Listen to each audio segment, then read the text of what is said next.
Aujourd'hui, dans Photoshop Initiation, je vais vous faire une petite démonstration comment se servir de certains dégradés sur les photos et de faire une bannière Facebook.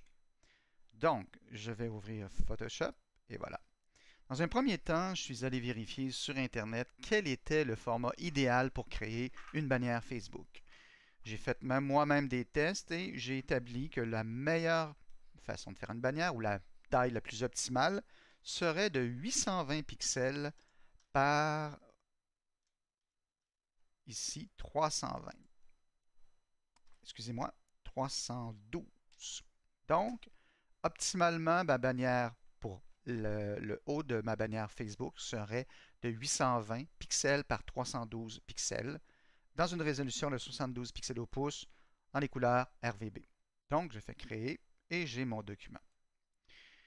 Première chose que je vais faire, je vais ouvrir une image pour aller mettre dans le fond de...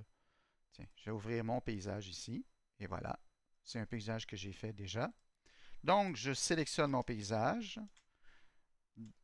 On peut faire CTRL-A et vous allez voir que CTRL-A va sélectionner l'ensemble du paysage. Donc, CTRL-A l'ensemble. Je vais aller ici faire copier. Je vais aller dans mon document pour Photoshop et je vais faire Fichier, Édition, Coller. Et voilà mon paysage. Donc, mon paysage est un peu trop grand pour mon espace de travail. Donc, si je recule un peu, que je vais sous Édition, que je fais Transformation manuelle, ben, là, je peux toujours, en tenant capital enfoncé, majuscule enfoncé, d'y aller et de diminuer proportionnellement mon image. Je peux rezoomer dans mon image et replacer mon image en tenant Shift enfoncé à l'endroit que je veux ici. Bon, quand mon image est idéale, parfaite, je clique simplement, j'enfonce la touche Enter. Et voilà, mon image est ici. Donc, j'ai mon image qui est à 820 pixels par 312. Elle est prête. Maintenant, ce que je vais faire, je vais aller dans Dégrader. On peut atteindre la fenêtre Dégrader par ici. Vous voyez, fenêtre, Dégrader. Et là, je l'ai ici, ma fenêtre dégradée, que je vais enlever ici comme ça temporairement. Donc, j'ai ma fenêtre avec les dégradés. Vous voyez ici, ils sont tous en haut, les dégradés de base. À chaque fois que j'en crée un ou j'en fais un, ils vont s'établir ici.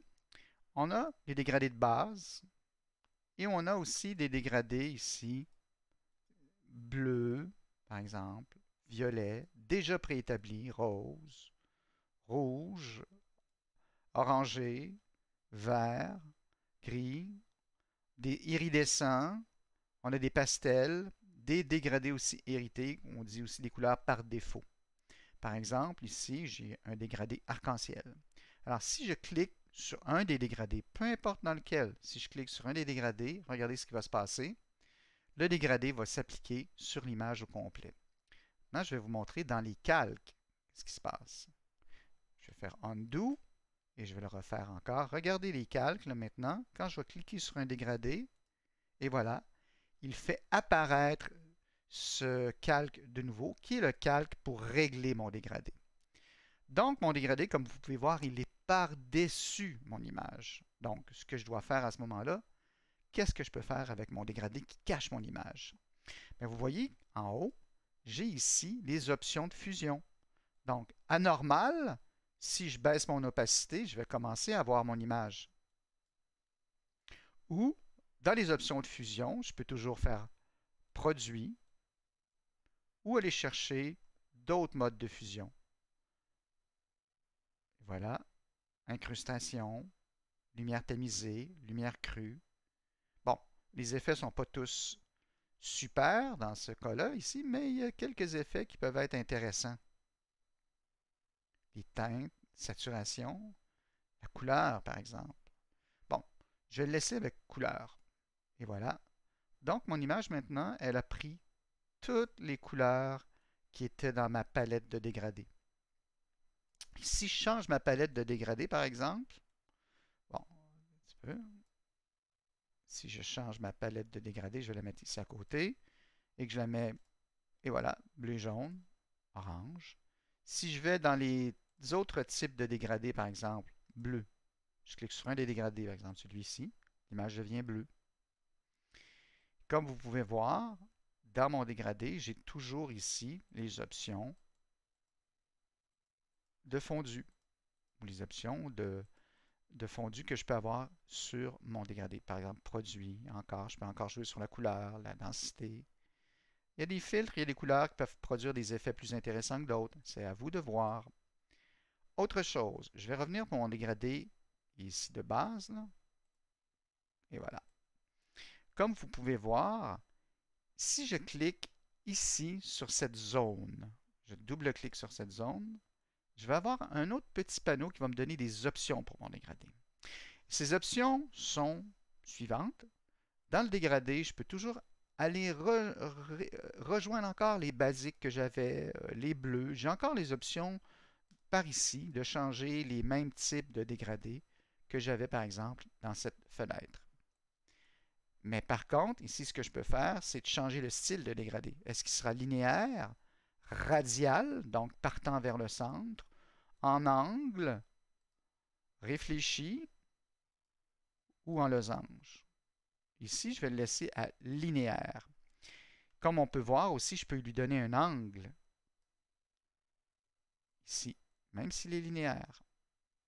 Et je peux rentrer un coefficient simplement en cliquant 0. Son échelle, c'est sa taille. Est-ce qu'il est plus gros ou plus petit? On peut jouer sur l'échelle. Alors, je peux aussi entrer un coefficient comme 100%. Donc, chose importante, ce petit tableau, j'annule pour vous montrer où il se situe. Pour atteindre ce tableau, il faut double-cliquer ici sur cette vignette de calque. Vous allez avoir ici les options de dégradé. Je peux changer les options de dégradé, par exemple. Je peux aller chercher d'autres palettes de dégradé.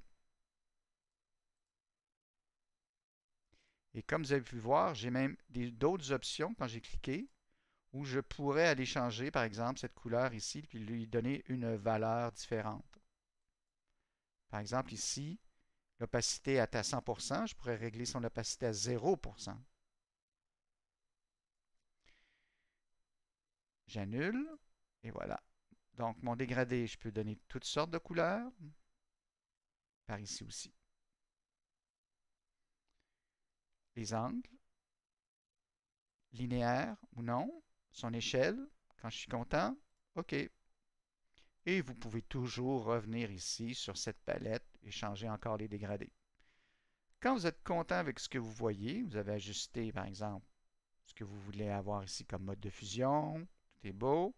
Ce que vous pouvez faire, c'est faire Fichier, Exportation, pour le Web Hérité toujours, et je m'en vais enregistrer mon image que je vais appeler, par exemple, bannière Facebook 3. J'en ai déjà fait 2. Et voilà, j'ai créé ma bannière. N'oubliez pas, son format, c'est 820 pixels par 312 pixels. Ce qui me reste à faire, c'est aller, par exemple, je vais aller sur mon site Facebook. Vous voyez ma bannière supérieure. Alors, j'ai juste à cliquer Changer la photo de couverture, importer une photo. Et là, je vais chercher ma bannière Facebook et je vais ouvrir. Et voilà. Et là, je peux positionner ma bannière où je veux. Et quand je suis content, j'enregistre les modifications. Et voilà, le tour est joué. J'ai une nouvelle bannière Facebook que j'ai influencée pour les couleurs. Donc, c'est un petit tutoriel pour travailler avec les dégradés sur une image. Si vous avez aimé, abonnez-vous à ma chaîne. Si vous avez des questions, n'hésitez pas, en espérant que ce petit exercice pour découvrir un peu plus de Photoshop vous aura plu. Merci.